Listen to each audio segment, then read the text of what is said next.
Mentiroso. Pra que é que eu conheço? É pra mostrar.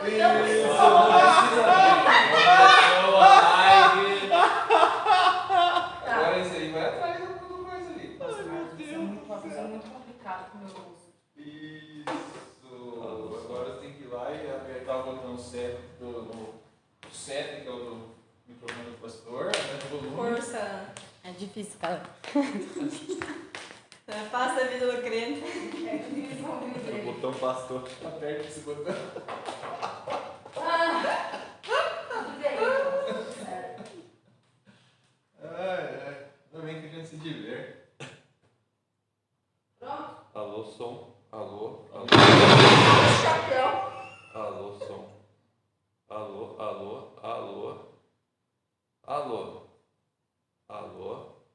Alô. Nada. Tá bem conectado, tá ligado? É fio. Não estava ligado. É fio. É o auto-negativo da Ana, não funcionou. Tá, desculpa. É que ela fecha, ela geralmente fecha os vídeos com os tampos só até a metade. Ela não consegue rosquear até o final. Você tá meio de falar, você tem jeito, tem muitas pessoas vendo isso. Não, tá no mudo. Pode xingar à vontade, eu acho. Tudo bem. Deus é mais. Deixa eu assinar pra todo mundo que tá dando oi pra igreja, oi pra igreja. Podemos começar, né? Eu acho. Não, tá na hora. Na hora de falar mais um pouco. Minha máscara tá. Ninguém conta pros outros do grupo que ela apertou os botões aqui pra nos Marlos, você vê como eu acredito em você. Não pode acreditar. Não, olha, eu acreditei ali, vi que o negócio. Mas eu falei, eu nunca sabia que era de apertar algum botão ali. Você falou, aperta de novo. Eu falei, mentiroso.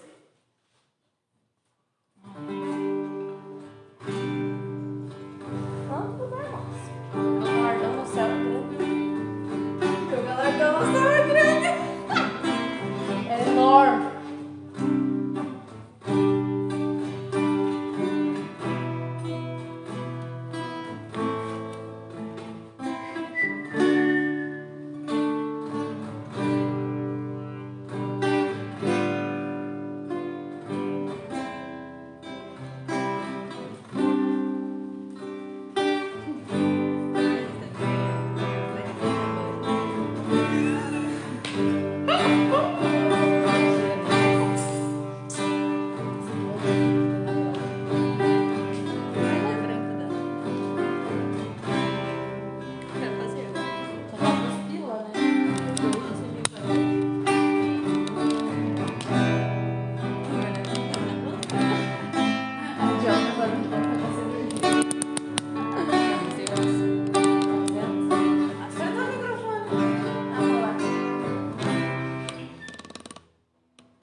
Bom dia, igreja.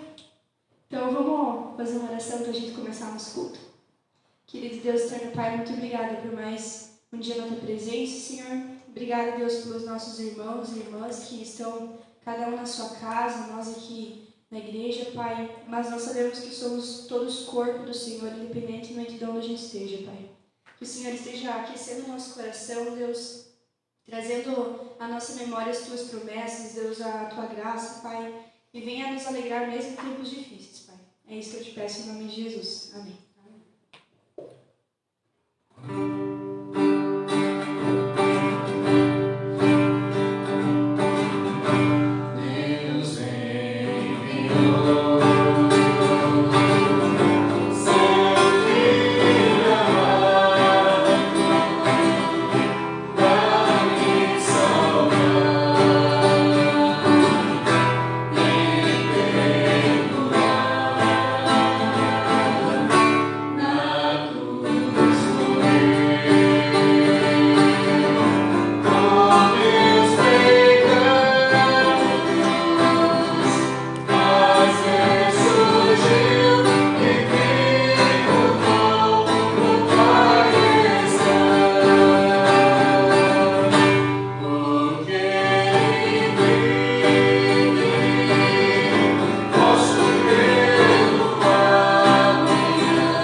Quando vês meu coração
mais essa manhã, Deus, que o Senhor nos permitiu acordar, que o Senhor nos permitiu estarmos aqui na Tua presença, Pai, te louvando e dando honra somente a Ti, Pai. Te agradeço pela vida de cada um que está assistindo essa live, Senhor. Te agradeço por o Senhor ter tocado o coração deles para estar presente, assistindo e aprendendo da Tua palavra, Senhor. Que agora a palavra que o Alex vai trazer entre nossos corações e que ele seja apenas um instrumento usado por Ti, Pai, para trazer aquilo que precisamos aprender e, além de aprender, praticar, Senhor. O Senhor nos ensine todos os dias a como ser mais parecidos com Ti, Senhor. Em nome de Jesus, amém.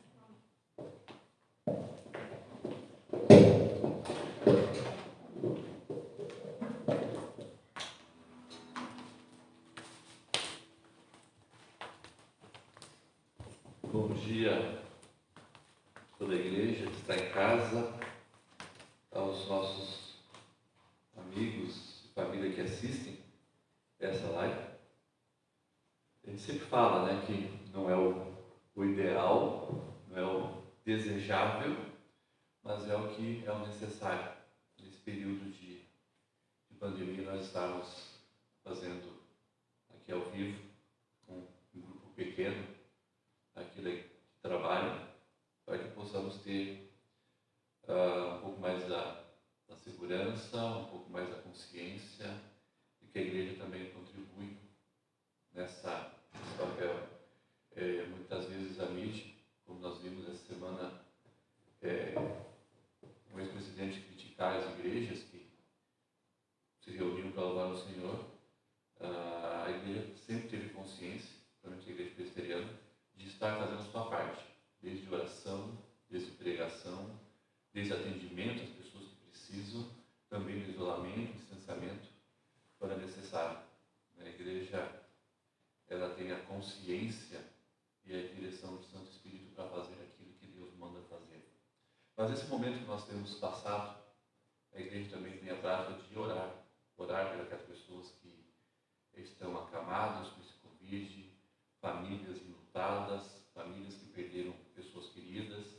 E nós oramos para que Deus conforte, console o coração de cada uma delas, porque não é fácil, num momento tão difícil. Mas não é só o Covid que tem assolado o povo do Senhor, tem muitas pessoas perdendo familiares por acidentes, por outras doenças. E a igreja tem esse papel de clamar ao Senhor. E antes de meditarmos em Apocalipse, capítulo 12, que é o nosso texto de hoje, nós vamos falar com o Senhor sobre a orientação dele para entendermos a palavra, mas também para que Deus possa confortar e socorrer o povo do Senhor que está agora em casa. Vamos orar. Pai querido, nós estamos na sua presença, nós aqui na casa do Senhor, mas esse povo assistindo não, mas participando desse momento de adoração ao Senhor em casa, que nós possamos como igreja, um único corpo, clamar ao Senhor juntos por misericórdia, clamar ao Senhor por socorro nesse meio de angústia e tribulação, clamar por socorro e consolo às famílias que estão em luto, às famílias que estão com o coração machucado por esse mal, a restauração, Pai, das pessoas que precisam desse conforto, consolo, desse afofar a cama e da restauração física que vem do Senhor. Nós, como igreja, cremos, ó Deus, que o Senhor é poderoso. Cremos que nas suas mãos está toda a história. Cremos que o Senhor pode restaurar, transformar, fazer grandes coisas, e nós clamamos, Deus. Continua agindo, continua fazendo maravilhas, promovendo quem o Senhor quer promover ao céu, mas consolando e confortando e restaurando aqueles que ainda têm a sua história para escrever aqui. Abençoa, Deus, eu peço, nos dê também a direção da sua palavra, que o seu Santo Espírito possa nos dar entendimento na mente, mas também trazer essa palavra ao coração, para que não seja apenas um conhecimento histórico, mas seja prática de vida cristã, tudo que a palavra tem nos ensinado. Nos ensina, Deus, eu peço, em nome de Jesus. Amém. Apocalipse 12, do verso 1 ao verso 17, são 17 versículos que nós temos para fazer a leitura e dividir aqui em algumas cenas essa história. Bem, Na semana passada, nós encerramos um ciclo de Apocalipse, no capítulo 11, onde foi narrado a revelação dos 7 selos, das 7 trombetas, que anunciava o fim. E nós falamos que a 6ª trombeta anunciava o fim, mas dando tempo ainda ao povo que não conhece a Cristo se arrepender e se entregar a Cristo. A 7ª é o julgamento final, é a vinda de Cristo, é a ação. Entre a 6ª e a 7ª nós falamos bastante aqui também, nos domingos anteriores, que a igreja tinha o seu papel como pregação da palavra, João comeu o livro, como o santuário que aparece, que é a adoração que a igreja tem que fazer, e também as 2 testemunhas, que é o papel do testemunho da igreja aqui na terra.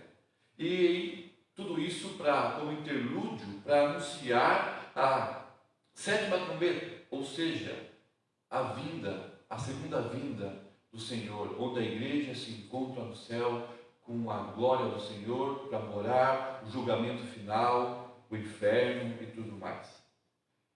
João narra nesse ciclo, trazendo alguns detalhes, mas ainda deixando para narrativas futuras mais informação sobre esse julgamento, sobre o céu, sobre a ação de Satanás, a tribulação e tudo mais. No capítulo 12, ele volta a contar a mesma história do início. É um novo ciclo. Esse ciclo ele vai iniciar contando desde a criação da vida de Cristo, a luta da igreja, e vai mostrar as mesmas histórias, acrescentando grandes detalhes. É a partir de agora que ele começa a trazer alguns detalhes de quem é o anticristo, a sua ação, da besta que veio do mar, da terra, a Babilônia, o falso profeta. Ele começa a trazer mais detalhes dessa guerra infernal que vai acontecer na terra, ou que já acontece. Ele vai trazer detalhes. Então, no capítulo 12, ele vai iniciar a contagem, ou contar a história novamente, mas a partir de acrescentar alguns detalhes que até então estavam subentendidos, estavam um pouco mais ocultos. Ele começa a narrar no capítulo 12 a história dessa batalha. Então, Apocalipse, ela não tem a preocupação de narrar os detalhes aos ímpios.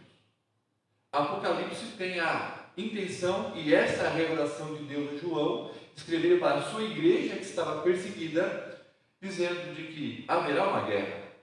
Essa guerra acontece, Satanás vai agir, haverá perseguição, mas não tema. Deus é o Senhor da história, e Deus sempre deu e dá a vitória ao seu povo e à igreja. E no texto nós vamos até falar, e é propício falarmos desse período, que perdemos irmãs na fé. Perdemos não, elas foram promovidas, estão na glória de Deus. Nós é que sentimos saudade da presença física deles aqui, mas vamos nos encontrar lá no céu com certeza.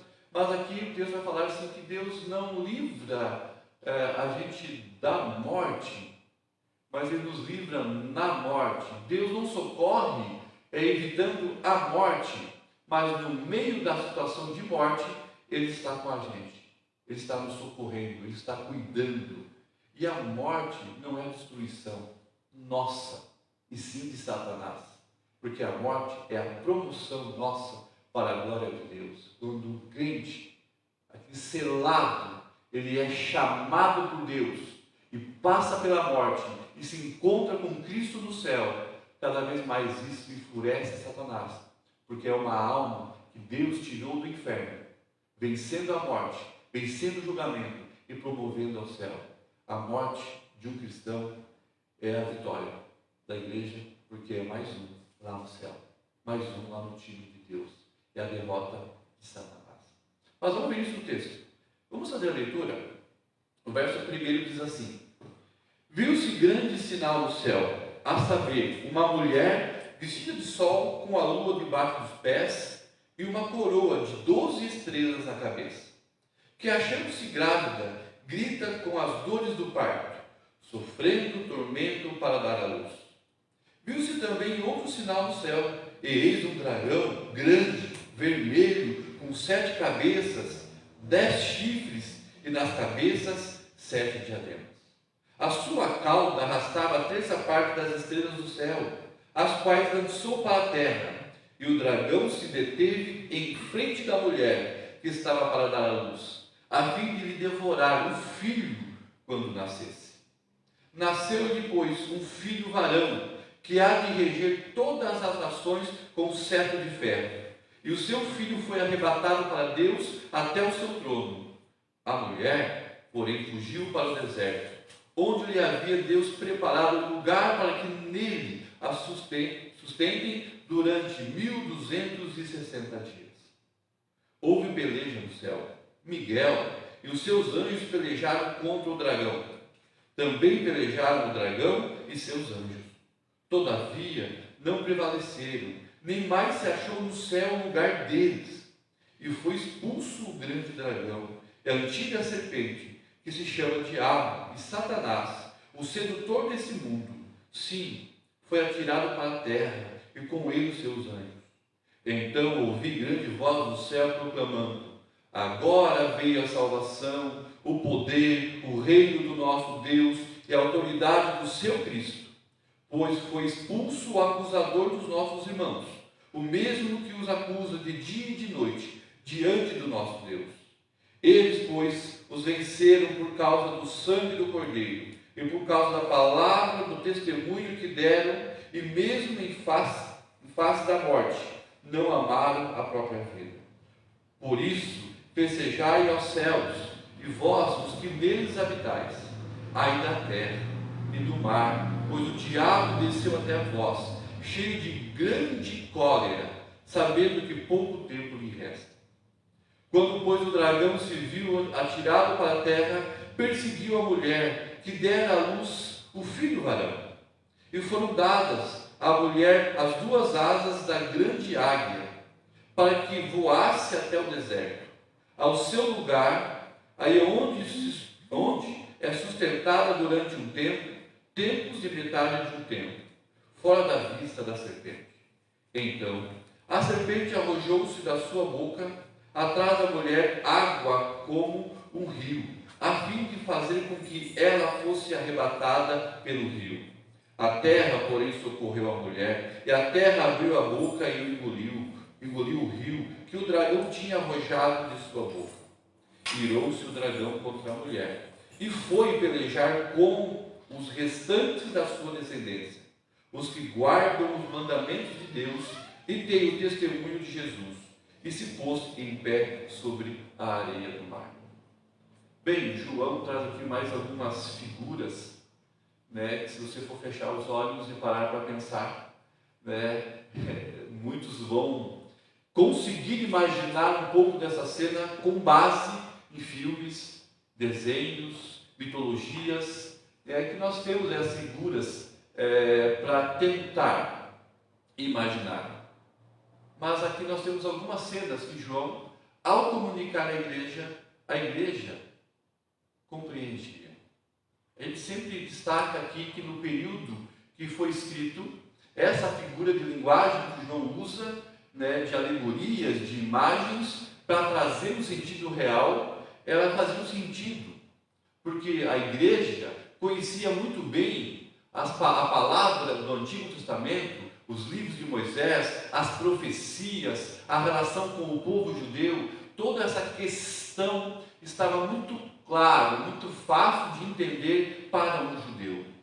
Nós é que temos dificuldade por não conhecer muito bem a cultura, as leis, as profecias, e às vezes nem conhecer a Bíblia, porque nós não lemos como deveríamos ler. Nós temos dificuldade de imaginar e entender a situação. É claro que para entender o Apocalipse, nós temos que entender e conhecer o restante da Bíblia. Temos que ler também o Velho Testamento. Temos que entender a história de Deus chamando Abraão, Isaac, Jacó, o povo de Israel, Davi, Elias, e assim vai. Porque essa interpretação está totalmente relacionada com esse conhecimento do Velho Testamento. Ele fala do Novo, ele fala dos tempos atuais, mas isso está relacionado desde o início da história. Aqui nós temos algumas cenas, aqui nós temos alguns personagens. Nós temos, antes de falar das cenas, dos acontecimentos, temos que entender quem são esses personagens. Nós temos aqui no mínimo 3 personagens principais. Nós temos uma mulher, um dragão e aqui o menino que nasce. Lógico, temos o Miguel, temos os anjos e tudo mais. Mas os principais nós temos que compreender. Quem é essa mulher? Quem é esse dragão? E esse menino? Qual a importância dele nessa história? É isso que o João quer mostrar. De uma guerra que sai do alcance dos nossos olhos físicos, da nossa contemplação aqui nesse mundo, e transcende, passa essa questão material e fala de uma guerra que acontece num lugar espiritual. Mas não é lá longe no céu e nós aqui na terra. Não, é uma guerra espiritual que acontece lá no céu, mas está envolvido na terra. Ou seja, eu e você, mesmo não vendo, não sabendo, ou até mesmo não reconhecendo, querendo negar isso, nós estamos envolvidos. A Bíblia não está pedindo a opinião, você quer ou não quer estar envolvido nessa batalha espiritual. Não, ela diz que nós estamos envolvidos, sabendo ou não, querendo ou não, aceitando ou não, achando justo ou não, nós estamos envolvidos numa guerra que nós não vemos. E nós conhecemos porque, quando lemos a palavra, ela nos ensina isso. Mas vamos lá, verso 1 e o verso 2. Quem é essa mulher? Viu-se o grande sinal no céu, a saber, uma mulher vestida do sol, com a lua debaixo dos pés, uma coroa de 12 estrelas na cabeça, que se achava grávida, com dores do parto, gritando, sofrendo para dar a luz. Bem, o romanismo, a igreja romana, ela tem uma interpretação para isso. Um outro grupo chamado dispensacionalista também tem uma interpretação para isso. Os amilenistas, eles acreditam que é uma unificação muito mais ampla do que dar toda essa glória a Maria e só ao povo de Israel. Então, quem é essa mulher? Para os romanos, é Maria. Maria está com o sol, vestida de sol, glória e poder, com os seus pés na lua, o posto do céu, a sua humanidade, sua fragilidade como pessoa, mas ela é revestida do sol, ou seja, ela é frágil, mas gloriosa porque está revestida do sol, para dar a luz a um filho. De início, parece fazer muito sentido. Porém, nenhum outro texto das Escrituras, dos Evangelhos principalmente, vai atribuir a Maria ou a qualquer outra mulher essa figura de glória vestida de sol. Então, será que é Maria? Ou será que não é? O que eu posso dizer é que, ainda nesse estudo, é muito prematuro afirmar que seria Maria. Mas também é muito prematuro afirmar que não é Maria. Nós vamos chegar na concepção. Maria faz parte dessa história. Ela não é o centro da história aqui, mas ela é participante da história. Como eu disse, os dispensacionalistas acreditam que é Israel, que é o povo judeu, porque o povo judeu, de lá vem o Cristo. Então o povo judeu tem uma aliança especial com Deus, e essa aliança especial com Deus deu a glória para o povo de Israel, apesar da lua, da sua fragilidade, do seu pecado, que nós vemos na história, e que Israel trouxe a luz ao Cordeiro, e por isso ele vai ter que ser restabelecido antes do fim do mundo, porque ele é a glória de Deus. Também é prematuro dizer aqui que é só Israel. Mas também eu não posso descartar Israel como coparticipante de toda essa história. E lá no livro de Gênesis, capítulo 37, no verso 7, vai falar da primeira revelação, ou o primeiro sonho que José do Egito, né, filho de Jacó, teve. Veio a segunda visão para confirmar a sua revelação de Deus, e isso trouxe a revolta, a inveja, a briga com os seus irmãos venderam ele, entregaram ele, ele foi ser escravo do Egito, a história que nós conhecemos. A primeira visão diz assim, verso 7 do capítulo 37 de Gênesis: estávamos, ele dizendo aos seus irmãos, atávamos feixes no campo, eis que o meu feixe se levantou e ficou em pé, e os vossos 11 feixes, 11 irmãos, vossos feixes rodeavam e se inclinavam perante o meu. Olha que legal, o irmão mais novo estava dizendo: olha, eu tive uma visão, meus 11 irmãos. Nós estávamos 11 feixes, 12 feixes amarrando, juntando a palha, fazendo, esse juntar os feixes representa a nação, a descendência, um grupo de povo de cada um deles. Os 11 feixes, ou seja, as suas 11 descendências, meus irmãos, estavam se prostrando ao meu feixe, a minha descendência, que ficou de pé. Então, o meu feixe ficou em pé e vocês ficaram ali se prostrando perante mim. Aí no verso 9 tem a segunda visão que ele conta aos irmãos.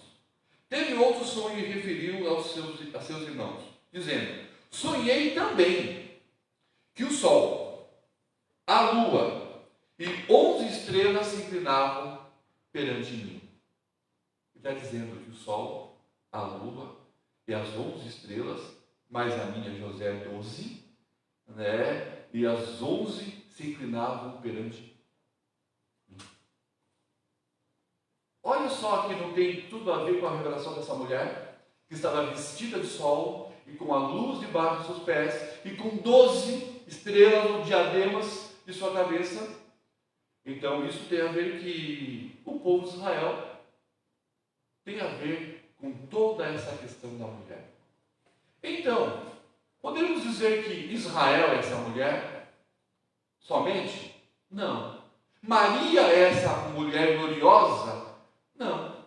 Porque a história da revelação de Deus, da sua promessa do nascimento do filho, porque essa mulher está relacionada a dar à luz a um filho, essa promessa não é só, ou não começou com o povo de Israel.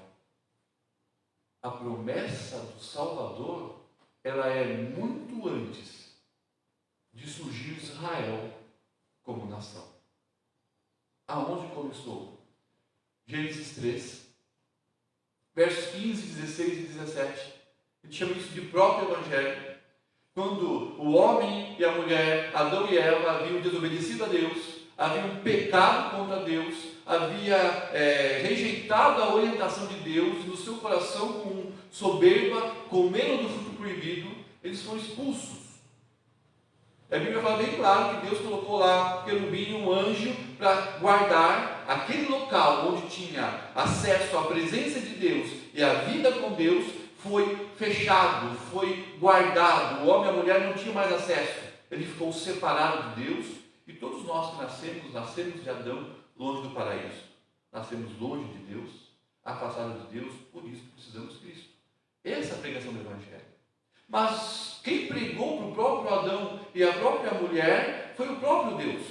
Deus chamou a mulher como se colocasse Satanás, a serpente, sentado num banquinho, Adão num outro banquinho, no terceiro banquinho ele colocou a mulher, e Deus começou a falar com os três. E Deus começou a falar para o homem: Adão, olha o que você fez. A partir de hoje, maldita é a terra por sua causa. O seu pecado não só contaminou, estragou, levou ao inferno a raça humana, mas ele trouxe maldição a toda a criação. E a partir de hoje, Adão, você vai plantar, e vai começar a suar. Você vai envelhecer, vai morrer, limitação física. Você vai tocar a semente que não precisava antes, agora você vai ter que plantar, virar a terra, vai ter que suar e vai vir a praga junto. Maldita é a terra por tua causa. E você, mulher, você vai dar à luz a filhos. Isso é bênção. mas vai doer. Terá dores de parto. Essas dores de parto vai mostrar a sua humanidade, a sua fragilidade, o seu corpo físico que vai morrer, estar longe de Deus, toda aquela perfeição agora acabou. O pecado te estragou. E você, serpente, você, Satanás, você pensa que venceu? Não. Os seus descendentes, a sua geração, o seu agir na história, vai achar que ganhou. Mas o descendente da mulher, aqui ele falava de Cristo, esse vai te derrotar. E você, Satanás, vai ferir o calcanhar desse descendente. Uma ferida de morte, mas nessa ferida de morte, ele vai esmagar a sua cabeça. Deus já evangelizando Adão e Eva e declarando a derrota de Satanás, Deus anuncia em Gênesis 3,15 algo que iria acontecer muito tempo depois. Então, nesse sentido, em Gênesis 3,15, Satanás sabia que tinha pouco tempo na história. Satanás sabia que ele havia sido derrotado, mas ele sabia que ele ia agir na história para tentar fazer o quê? Não permitir que aquele que o derrote nascesse. Então essa mulher que está vestida de sol, com os pés sobre a lua, com 12 diademas, ele é sim Maria, ele é sim o povo de Israel, mas ele é, desde Adão até o nascimento de Cristo, toda a promessa e a ação de Deus, a genealogia de Adão a Cristo. Ou seja, essa mulher é a ação na história de Deus, sustentando a sua promessa de nascer Cristo. Então, ele foi com Adão, ele foi lá com os primeiros homens, ele foi com Noé, depois veio com Abraão, Isaac, Jacó, Davi, Josias, Elias, Daniel, e assim na história até o nascimento de Cristo. Então essa mulher, ela não é só Maria, Maria é uma participante da história, não é só Israel, Israel é uma participante da história, ou seja, a história toda é essa mulher. Por que o sol? Porque é a glória de Deus agindo na história. A lua, a fragilidade, porque Deus age e colabora e trabalha com os seres humanos, que são pecadores. É que o recorte histórico estava gritando para dar a luz. Esse gritando para dar a luz é a necessidade que o mundo tem e que o mundo tinha do nascimento do Salvador, porque a terra estava gemendo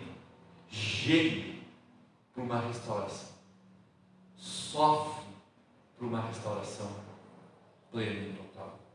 Então quem é essa mulher? Mulher é, vamos pensar, Deus num trono regendo o mundo. Mas além de estar no trono, só assistindo o regente? Não. Deus está lá governando. Mas Deus está presente na história, agindo com a história, na história, por meio da história, para que as suas promessas possam acontecer. Esse agir no meio da história é a glória de Deus no meio da fragilidade do seu povo. Que povo? Toda a história de Gênesis ao nascimento de Cristo, onde estava a promessa de nascer o menino Jesus. Então o povo de Israel faz parte dessa mulher? Sim. Maria faz parte dessa mulher? Sim. A história revela. E muitos outros personagens fazem parte dessa história. Porque essa mulher é essa ação de Deus junto aos homens para cumprir a sua palavra. Temos a segunda figura, o dragão. Essa é mais fácil, né? O próprio texto nos fala que o dragão é a antiga serpente, aquela do deserto, aquela que estava com Adão e Eva, é Satanás, o diabo, enganador e acusador deste mundo. E ela tinha uma terça parte, sua cauda arrastava dos anjos, a queda com os demônios. Então aqui é Satanás, é o diabo. seus demônios agindo na história para tentar acabar com os planos de Deus nesse mundo. Então ele agia já na criação, quando estava lá com Adão e Eva. Age na história, até a derrota, com a morte e a ressurreição de Cristo. Então o diabo estava sentado de frente à mulher, querendo devorar o menino. Isso revela que o diabo está, desde Gênesis 3,15, seguindo o passo para destruir. E nós vemos na história algo bem clássico. Primeiro, no Antigo Testamento nós vemos o diabo seduzindo, enganando, agindo para contaminar o coração das pessoas, para destruir, e principalmente com Israel. Satanás estava sempre proporcionando sedução. Ou seja, se na história o diabo acabasse com a raça humana, ou contaminasse Israel, contaminasse esse povo, eliminasse da história, e olha que na história o povo de Israel, por várias vezes, quase foram extintos e exterminados, e Deus sempre se manteve remanescentes. Um texto que a gente lembra muito quando Elias estava lá depois de um ato glorioso de derrotar, ele para assim, entra em depressão, dizendo: Deus, prefiro morrer, estou sozinho. E o que Deus fala? Não está. Eu tenho mais 7.000 escolhidos. Eu tenho um grupo de remanescentes. Ou seja, Deus sempre sustentando a história, e Satanás agindo na sociedade antiga, agindo na história para exterminar o povo de Israel.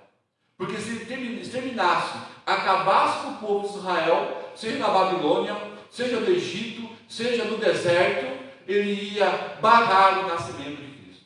Olha só, se o diabo tivesse conseguido destruir Israel, eliminar Israel da história, Cristo não nasceria. Não da promessa de Deus. Então Deus seria fracassado. Ele age na história. É esse dragão sentado de frente à mulher, não parado, mas agindo na história para destruir. Quando ele não consegue destruir, que Cristo nasce, qual foi a proposta no deserto que ele fez para Jesus? Jesus, você, para ter todo esse reino, você tem que morrer na cruz? Pois se você só me adorar, eu te darei esse reino.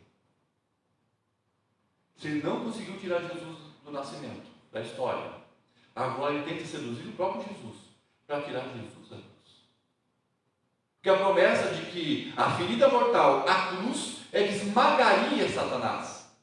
Satanás não conseguiu tirar Jesus da história, porque a mulher vestida de sol, a glória, o sustentou. Deus o sustentou. Agora ele seduz Jesus. O tenta, dizendo: não vai para a cruz, eu te dou todo o reino. E Jesus foi para a cruz. Hoje a gente sabe bem claro que nesse processo, tentar tirar Jesus da história, não consegue. Tentar tirar Jesus da cruz, não consegue. Hoje tirou a cruz da igreja. Hoje, se nós não pregarmos a cruz, a morte e a ressurreição de Cristo, nós podemos ter uma igreja avivada, alegre, cheia, igual um ônibus cantando, cheio de cadáveres. Porque se o Evangelho é o poder de Deus para a salvação, se a igreja não prega a cruz de Cristo, que é o Evangelho, ela prega qualquer coisa que o diabo quer. Mas não há o poder de Deus na salvação. Ele tira a cruz da igreja nessa perseguição. Então o dragão, Satanás, agindo na história. Lembra de Jó? Você estava rodeando a terra, passeando, viu meu servo Jó? Vi. E o acusa. Ele só é bom, servo do Senhor, porque o Senhor mima demais Jó. Tira isso dele. Artimanha, estratégia para derrotar. Ele está agindo na história e continua agindo. Bem, quem é esse nascimento desse filho? O verso 5 e o verso 6. Nasceu-lhe, pois, um filho varão, que há de reger todas as nações, com um cetro de ferro, e o seu filho foi arrebatado para Deus até o seu trono. A mulher, porém, fugiu para o deserto, onde lhe havia Deus preparado lugar para que nele a sustentem durante 1260 dias. Essa mulher, aqui fala rapidamente de dois aspectos históricos. Ele fala assim que quando nasceu esse menino, ele foi arrebatado, levado ao trono de Deus. Sim, está falando da ressurreição. Mas além da ressurreição, ele está falando aqui de uma outra coisa. De que quando estava aqui nesse mundo, ele foi levado para lá e para cá pelo próprio Deus. Ele foi levado ao deserto, teve que fugir do dragão, ou seja, o menino Jesus, quando nasceu, ele foi, não só no nascimento, mas em toda a história, Deus teve que mover pedras, tirar pedras, fazer acontecer, porque o diabo estava tentando atacar. E aqui nos faz muito bem, e veremos isso a partir do verso 13, uma história muito conhecida, que essa semana, inclusive, um jovem me perguntou sobre Herodes, aquela situação onde os magos foram visitar Jesus, o nascimento, porque a estrela e as profecias anunciavam, eles passam pelo rei Herodes para descansar e passar o pouso, e disse: nós estamos indo ao adorar e presentear ao novo rei. Isso gerou no coração de Herodes. Satanás contribuiu para intensificar no coração de Herodes o seguinte plano. Já que não achamos quem é esse Messias, vamos matar todas as crianças de 2 anos para baixo. O que acontece? O anjo do Senhor pega José, Maria, o menino Jesus, e tira de lá e leva para o Egito. Leva para o deserto. Mais tarde, quando Herodes morre e tal, ele traz de volta. Então Deus leva. Deus com Maria e José estava agindo. O Espírito de Deus ensinava, falava, ora por meio do anjo, ora do próprio Espírito, dizendo: vai para cá, acabou o tempo, vai para lá, opa, passou o tempo, vem para cá, até Jesus se tornar e começar o seu ministério.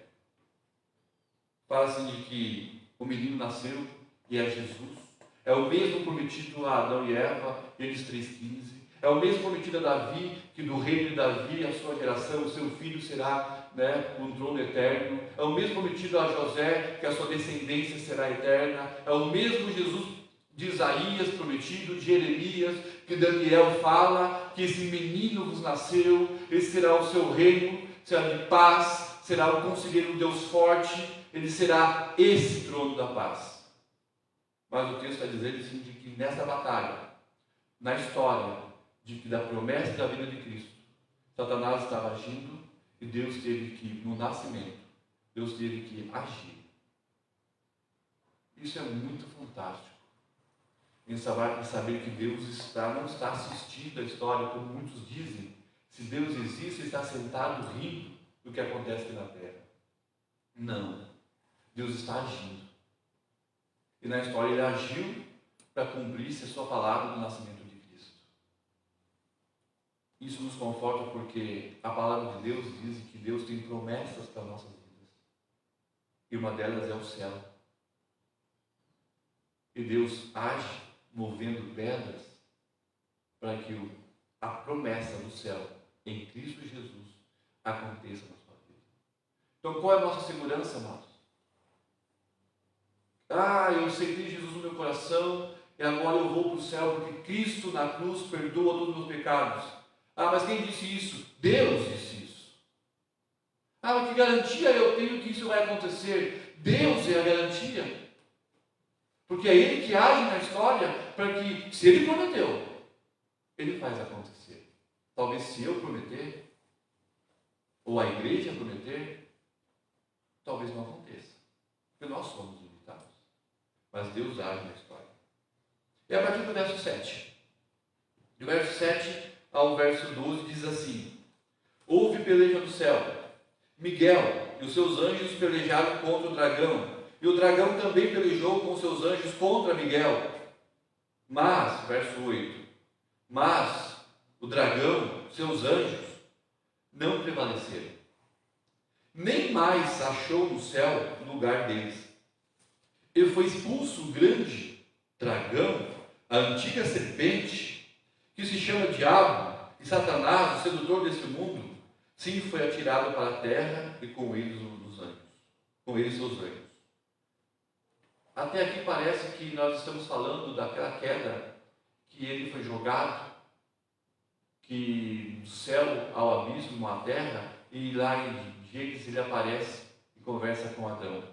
Mas ele não está falando desse período, daquela queda e daquela derrota. Se parece muito com a primeira queda de Satanás, quando ele quis tomar o lugar de Deus no céu e foi jogado, ele caiu com a terça parte. Se parece muito com essa narrativa, mas no verso 10 em diante ele muda um pouco esse foco, dizendo: então ouvi grande voz do céu proclamando: agora veio a salvação, o poder, o reino do nosso Deus e a autoridade de quem? Do seu Cristo, pois foi expulso o acusador dos nossos irmãos, o mesmo que acusava de dia e de noite diante de Deus. 11. Eles, pois, os venceram por causa do sangue do Cordeiro e da palavra do testemunho que deram, mesmo diante da morte. Essa visão dessa batalha espiritual, ele não está só se referindo à ideia da primeira queda de Satanás, quando ele tentou tomar o lugar de Deus e foi expulso. Está falando aqui de uma outra derrota. Mesmo Satanás estando aqui na terra, aparecendo em forma de serpente a Adão, a Eva, mas Satanás tinha acesso ao céu. Lembram? Ele apareceu lá no céu e teve um diálogo com Deus e acusou Jó de ser mimado. Então, mesmo Satanás tendo sido expulso, estando na terra, agindo nesse mundo, ele ainda tinha acesso ao céu. Mas aqui fala que por causa do sangue do Cordeiro, da pregação da palavra, do testemunho fiel, mesmo daqueles que preferiram a morte do que negar o testemunho, por causa desse sangue, não das testemunhas, por causa do sangue do Cordeiro, Satanás foi derrotado. Lembra? Vou esmagar a sua cabeça na cruz, Gênesis 3,15. Então, com a morte e a ressurreição de Cristo, houve o decreto da derrota. A promessa aconteceu desde o início, mas Cristo na cruz derrotou a morte, derrotou o inferno, derrotou toda a ação e julgamento de Satanás. O motivo que dava e a legalidade que Satanás tinha de chegar perante Deus e dizer: olha Deus, o Alex é isso, caiu por terra, porque o sangue do Cordeiro, Cristo nosso advogado, defende a nossa causa. O Deus está dizendo assim que houve uma batalha no céu, que os Miguel e os seus anjos expulsaram. E a ideia aqui do expulsar é eliminou qualquer possibilidade de acusação, de provas, de ação de Satanás perante Deus, reivindicando a minha vida e a minha alma. Satanás foi expulso do céu. Ele não tem mais autoridade, ele não tem mais fala, ele não acusa mais, ele não questiona Deus sobre minha vida, porque eu sou selado e lavado com o sangue do Cordeiro. E a igreja é assim. Do verso 13 em diante diz assim: quando, pois, o dragão se viu atirado da terra, quando o dragão viu derrotado por Cristo, quando o dragão viu que Cristo na cruz cumpriu a promessa de Deus e a palavra de Deus esmagou a sua cabeça, quando o dragão se viu atirado por terra, perseguiu a mulher que dera à luz a filho varão, e foram dadas à mulher as duas asas da grande águia para voar-se até o deserto ao seu lugar. Vejam bem, agora a mulher muda de foco. Agora a mulher não está mais se referindo ao passado. Agora que é a noiva. É o corpo, é a noiva. As virgens estavam esperando Cristo chegar. Eram aquelas 10 virgens que estavam lá com azeite, atentas, 5 dormiram, mas estavam atentas, aguardando ansiosamente o noivo chegar. Porque o casamento com a noiva, agora aqui é essa mulher, não é mais a história do passado. É a história do tempo de João para frente. Dizia que o dragão, bravo porque perdeu, indignado porque foi derrotado, passa a perseguir a mulher. E a narrativa vai dizer, e essa mulher foi dada asas como águia, foi levada ao deserto, foi movida para que vivesse algum tempo. Um tempo, metade de um tempo, um outro tempo. Isso nós já vimos no estudo de Apocalipse, que é um tempo inteiro, ou a parte de um tempo, onde Satanás vai perseguir. Quem? A igreja.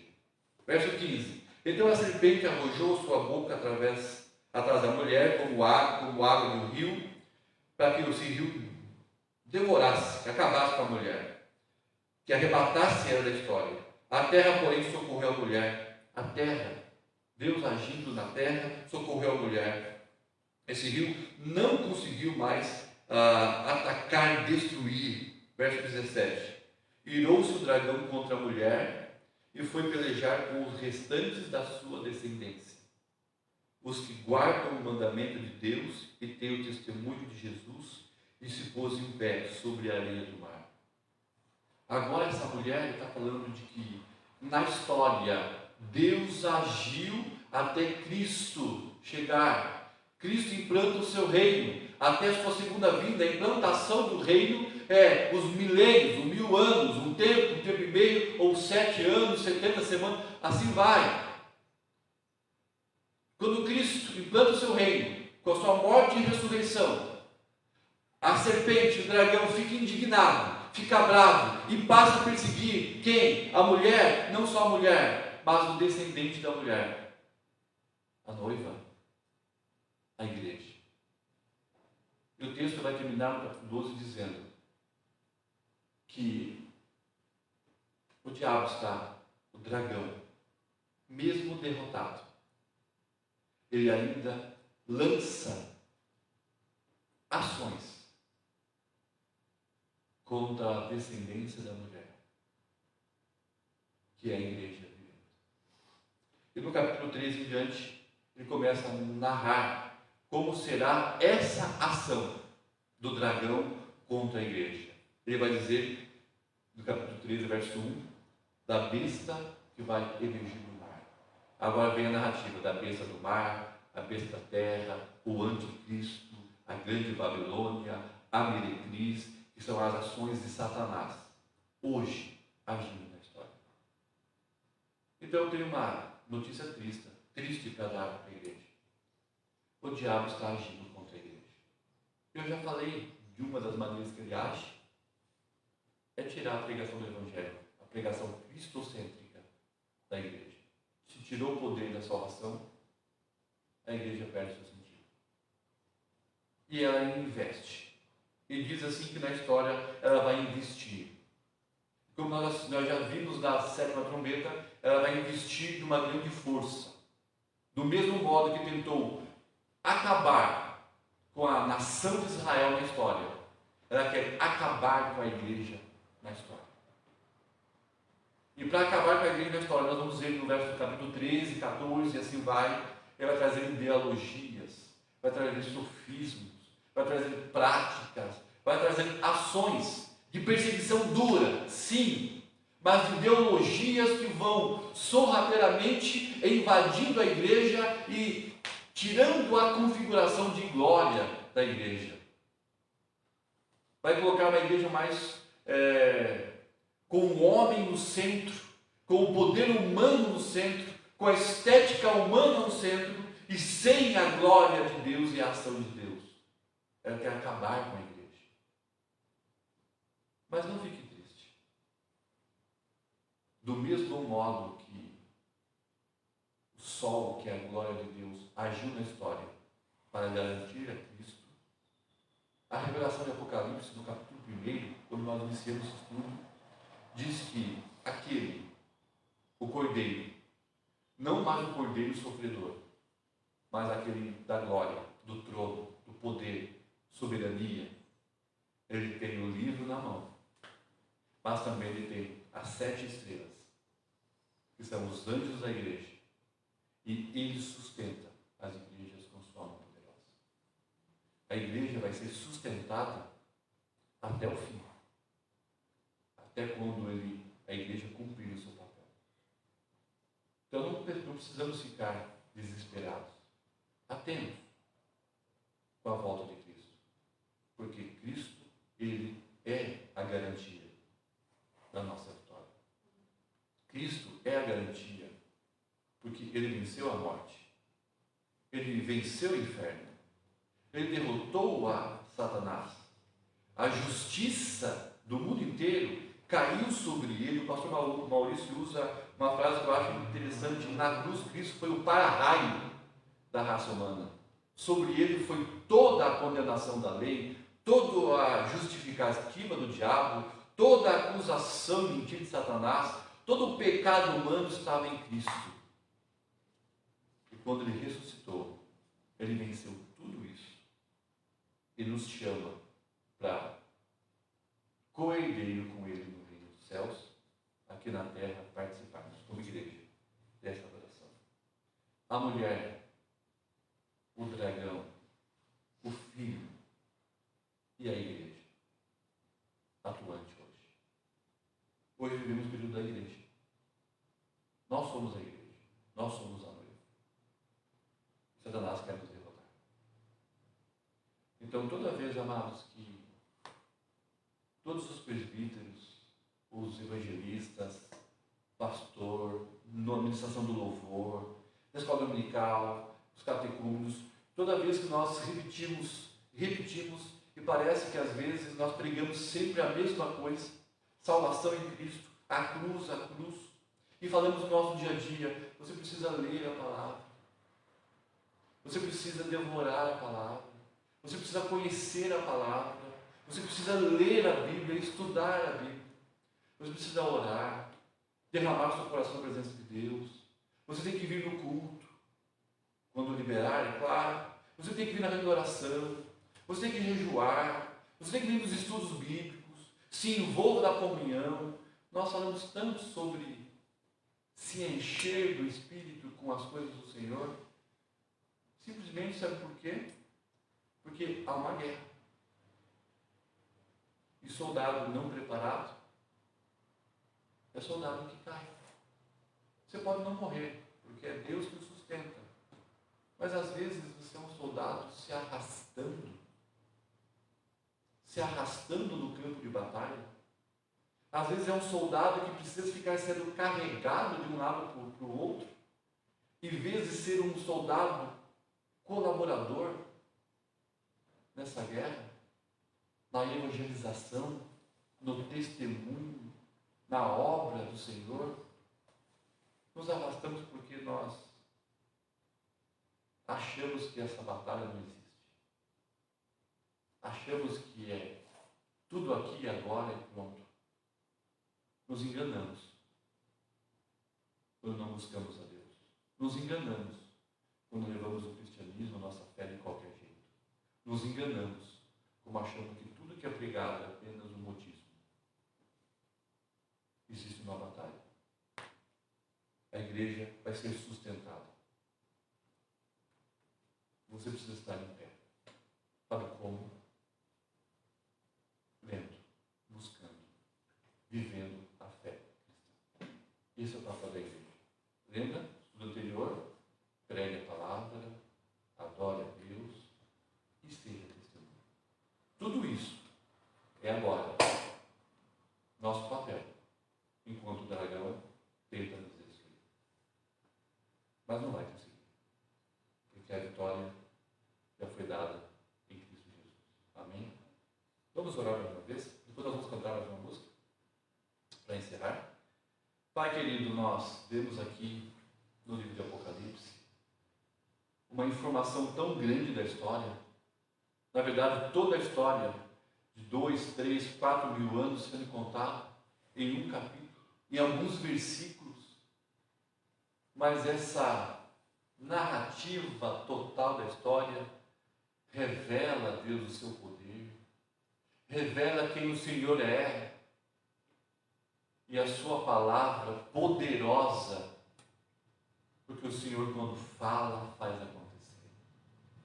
Ó Deus, que sua palavra possa falar todos os dias em nossas vidas, para que possamos aquecer o nosso coração, principalmente em tempos tão difíceis. Que sua palavra, quando nós estamos estudando, possa aquecer o nosso coração, para vermos que nesse mundo há tantas lutas. Isso não são só apenas físicas, mas tem um mundo espiritual por trás agindo. Deus, mas nos dê o conforto de que a vitória vem. E vem pelo sangue do Cordeiro. Vem por Cristo. E é a base da nossa fé. Então Deus aqueça o nosso coração. Então quando fomos tentados, atribulados, quando estamos nos sentindo em batalhas e guerras, nós possamos aquecer o nosso coração, porque a batalha não é nossa apenas, o Senhor luta a nossa batalha, o Senhor vai à frente, o Senhor conduz da maneira que o Senhor age, garantindo com que a sua igreja possa ter vitória no meio de tantas guerras. Obrigado, Senhor, por ser o nosso Deus, por agir na história, por agir em nossa vida e por sustentar a igreja do Senhor. Mas nos ensina, Deus, a querermos ser igrejas que adoram, testemunhem e que preguem a sua palavra, que cumpram o seu papel de cooperadora do seu reino aqui na terra. Nos abençoa, Deus, eu peço, em nome de Jesus. Amém. Vamos cantar um cântico? Depois está encerrado.